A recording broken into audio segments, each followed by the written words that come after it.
আসসালামু আলাইকুম দর্শক, আজকে আমি কাঁচা কাঁঠালের তরকারি বা সবজি রান্না করব। সেজন্য একটা ছোট সাইজের কাঁঠাল নিয়েছি।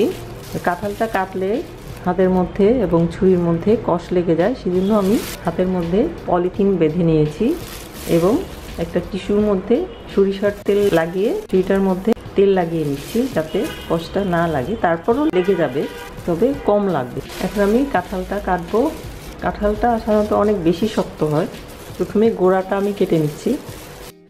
এখন কাঁঠালটাকে আমি দুই ভাগ করে নিচ্ছি।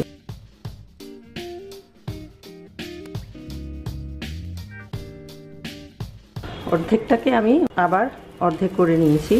এখন বুকের মাঝখানে যে শক্ত অংশটা সেটা ফেলে দিতে হবে, সেই জন্য অর্ধেকটাকে আমি আবার ছোট ছোট পিস করে নিচ্ছি। এখন এই অংশটা ফেলে দিতে হবে আর ছিলকাটা ফেলে দিতে হবে, বাকি অংশটা নিয়ে নিতে হবে। এই অংশটা ফেলে দিচ্ছি।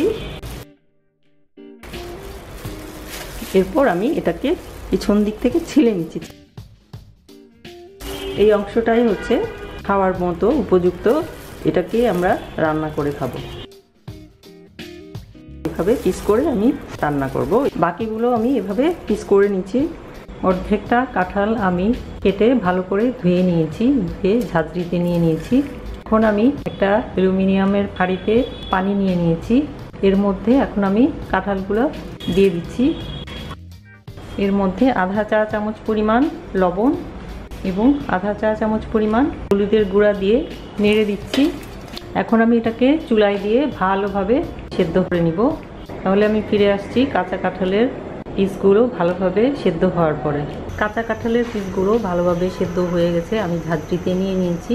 কাঁচা কাঁঠালের তরকারি রান্না করতে যে উপকরণগুলো লাগবে সেগুলো হচ্ছে আধা কাপ পরিমাণ পেঁয়াজ কুচি, আধা কাপ পরিমাণ পেঁয়াজ বাটা, 1 চা চামচ পরিমাণ ধনিয়ার গুঁড়া, আধা চা চামচ পরিমাণ হলুদের গুঁড়া, আধা চা চামচ পরিমাণ লাল মরিচের গুঁড়া, 1 টেবিল চামচ পরিমাণ আদা এবং রসুনের পেস্ট একসাথে মিলানো, জিরার গুঁড়া আধা চা চামচ পরিমাণ, গরম মশলার গুঁড়া 1 চা চামচের 4 ভাগের 1 ভাগ পরিমাণ, কালো গোলমরিচের গুঁড়া 1 চা চামচের 4 ভাগের 1 ভাগ পরিমাণ। আর এখানে আমি নিয়েছি টমেটো কুচি 1 কাপ পরিমাণ। এটি বড় টমেটো আমি কুচি করে নিয়েছি। আর ফোড়নের জন্য আমি নিয়েছি 2টি তেজপাতা, 2টি আস্ত শুকনো মরিচ, 1টি দারচিনির টুকরা, 3টি এলাচি নিয়েছি, 2টি লং নিয়েছি, আর নিয়েছি 5 ফোড়ন 1 চা চামচ পরিমাণ, আর কিছু ফ্রেশ ধনিয়া পাতা নিয়েছি। এগুলোকে আমি রান্নার শেষে কুচি করে দিব। আর লাগবে তেলটা আমি পরিমাণ মতো দিব। কাঁচা কাঁঠালের তরকারিটা আমি এখন রান্না করব। চুলায় কড়াই বসিয়েছি, তেল দিয়ে দিচ্ছি। তেল একটু বেশি দিতে হবে। আমি 1 কাপের 4 ভাগের 1 ভাগ পরিমাণ তেল দিয়েছি। চুলা জ্বালিয়ে দিচ্ছি। এখন আমি ফোড়নগুলো দিব। প্রথমে 5 ফোড়ন দিয়ে দিচ্ছি, তেজপাতা দিচ্ছি, আস্ত শুকনো মরিচ দিচ্ছি, দারচিনি দিচ্ছি, এলাচি দিয়ে দিচ্ছি এবং লং দিয়ে দিচ্ছি। দিয়ে একটু নেড়ে দিচ্ছি। ফোড়নটা আমার 1 মিনিট ভাজা হয়ে গেছে। এখন আমি পেঁয়াজ কুচি দিয়ে দিচ্ছি।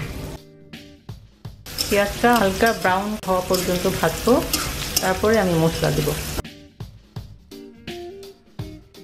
পেঁয়াজটা হালকা ব্রাউন কালার হয়ে যাচ্ছে।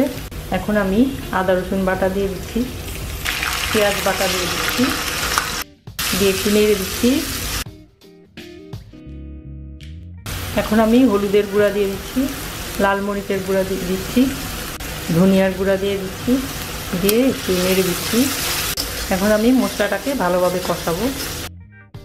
তেলটা উপরে উঠে আসলে বোঝা যাবে মশলাটা কষানো হয়ে গেছে। আমার মশলাটা কষানো হয়ে গেছে, তেলটা উপরে উঠে এসেছে। এখন আমি টমেটো কুচিগুলো দিয়ে দিচ্ছি। এখন আমি টমেটো কুচিগুলোকে সেদ্ধ হওয়ার জন্য আধা কাপ পরিমাণ পানি দিয়ে নেড়ে দিচ্ছি। এখন আমি আধা চা চামচ পরিমাণ লবণ দিয়ে দিচ্ছি। লবণটা একটু দেখে দিতে হবে, কারণ কাঁঠালের টুকরোগুলো সেদ্ধ করার সময় লবণ হলুদ দিয়ে সেদ্ধ করেছি। এখন আমি 3 মিনিটের জন্য ঢাকনা দিয়ে দিচ্ছি টমেটোটা ভালোভাবে সেদ্ধ হওয়ার জন্য। ফিরে আসছি 3 মিনিট পর। 3 মিনিট পর আমি ফিরে এসেছি। ঢাকনা তুলে দেখছি কী অবস্থা। টমেটোটা সেদ্ধ হয়ে গেছে। এখন আমি সেদ্ধ করা কাঁঠালের টুকরোগুলো এর মধ্যে দিয়ে দিচ্ছি, নেড়ে দিচ্ছি। টমেটো, মশলা এবং কাঁচা কাঁঠালগুলো একসাথে কিছুক্ষণ কষিয়ে নিচ্ছি। এখন আমি 1.5 কাপ পরিমাণ পানি দিয়ে দেব। পানি দিয়ে নেড়ে দিচ্ছি। এখন আমি ঢাকনা দিয়ে দিচ্ছি। ঢাকনা দিয়ে এটাকে আমি মিডিয়াম আঁচে 10 মিনিট রান্না করব, যাতে সবগুলো একসাথে সেদ্ধ হয়ে যায়। তাহলে ফিরে আসছি আমি আবার 10 মিনিট পর।